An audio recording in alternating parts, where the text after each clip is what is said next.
Bonjour à toutes et à tous, bonjour la communauté des leaders obstinés. Je m'appelle Demba Sarr Diop, je suis le président donc, de Leaders Obstinés et du Cercle des Leaders Obstinés. Merci à vous. Pour répondre donc à la question pourquoi Leaders Obstinés et l'association, le Cercle des Leaders Obstinés du Sénégal, j'aimerais revenir sur l'histoire de la création de Leaders Obstinés. Il y a 3 ans de cela, j'ai décidé donc de me lancer dans le monde de l'entrepreneuriat à 100%. Il n'était plus question d'être dans le monde de l'entrepreneuriat à temps partiel. Je voulais créer mon entreprise, m'y concentrer à 100%. Je réfléchissais sur l'étude de marché ainsi que les étapes à accomplir pour la réalisation de ce projet. À cette période, j'avais peur de sortir de ma zone de confort. En réalité, j'avais peur d'être incapable d'assurer le minimum nécessaire pour ma famille, c'est-à-dire mes enfants, ma femme, mes parents. Ce qui me mettait dans un tel état de mal-être que je n'arrivais plus à accomplir mes obligations professionnelles, mais aussi familiales. Il faut dire qu'un véritable combat donc se déroulait dans ma tête, de telle sorte que ma peur de quitter ma zone de confort et mon désir ardent de réaliser mon projet m'étouffaient. Afin donc de sortir de cet embarras, j'ai commencé donc à acheter des livres de développement personnel et à regarder des vidéos. Je participais également à des séminaires. En fait, mon objectif était de mieux comprendre la mentalité de ces leaders, de ces personnes ayant tout quitté pour créer leurs entreprises, lancer leurs affaires et vivre leurs rêves. Cependant, à chaque fois que je regardais une vidéo ou que je lisais un livre, je n'avais nullement avancé dans ma recherche. Car je me disais que telle personne n'était pas dans la même situation que la mienne et que nous n'avons pas les mêmes cultures. Très important, la culture. D'autant plus que la plupart des auteurs se contentent seulement de nous livrer leur parcours de recettes à succès, sans pour autant nous éclairer, nous décrire leurs états psychologiques, qui est très important. Comment ont-ils pu gérer leurs peurs et les risques? Comment faisaient-ils pour prendre des décisions? Qu'est-ce qui les a confortés dans leurs désirs? Mais pourquoi eux? Pourquoi eux et pas quelqu'un d'autre? Quelles étaient leurs croyances? Par ailleurs, à cela donc s'ajoutait l'incompréhension des membres de ma famille à vouloir quitter mon emploi de cadre que j'avais à la Défense à Paris. En effet, ils se demandaient pourquoi j'étais prêt à abandonner mon poste avec tous ses avantages. Ils avaient peur que je n'arrive plus à gérer mes fins de mois. D'ailleurs, certains même pensaient que j'étais ensorcelé, les croyances africaines. Comme la plupart des Africains de la diaspora, je suis issu d'une grande famille. Ma famille a fait de sorte que je puisse réussir mes études et avoir un bon salaire. Donc, en retour, je me dois de les soutenir, de rendre l'appareil des efforts qu'ils ont consentis pour mes études. Comprenez alors que ce n'était pas évident de prendre une telle décision. Maintenant, pour répondre à votre question, l'importance d'un mentor et, comme vous l'avez dit, l'émergence de mon idée. Afin de mieux cerner le pourquoi de mon existence, j'ai continué à me documenter. Mon objectif donc était de savoir ce qui me poussait à me lever chaque matin pour réaliser mon but ultime.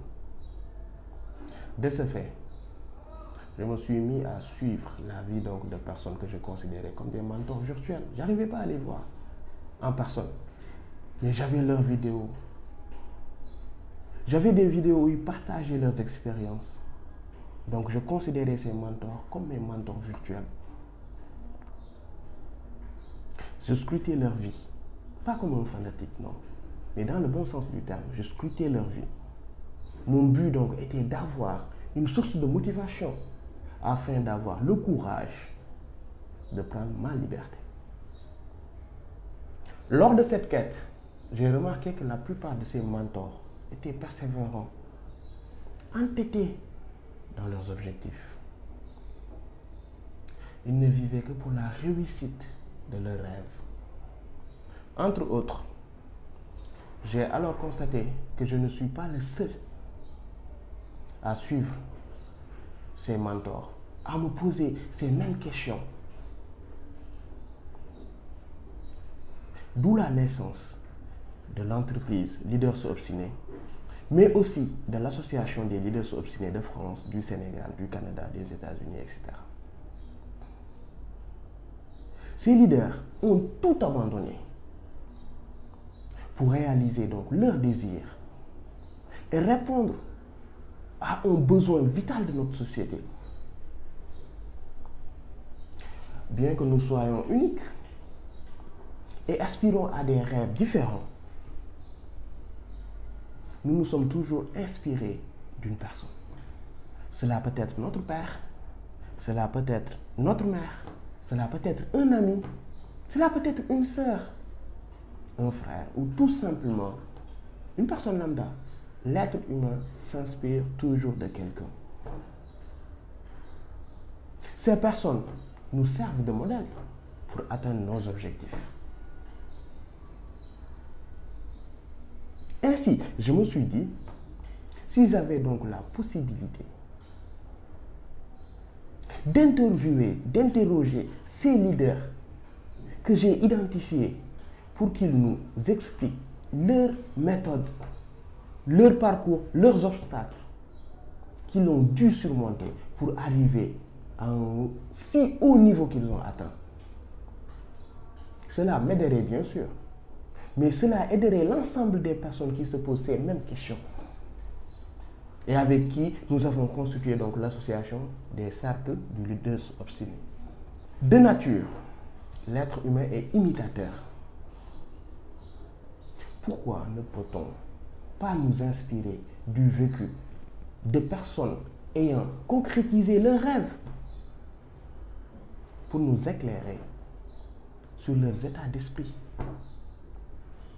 et nous guider dans notre chemin de réussite? Parce que j'aime le partage, la solidarité.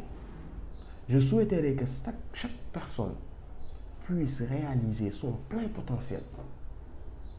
J'ai donc créé l'entreprise Leaders Obstinés et l'association Le Cercle des Leaders Obstinés pour que chaque individu désirant se découvrir, avoir un mentor, puisse se ressourcer, avoir des conseils afin de vivre au mieux son rêve.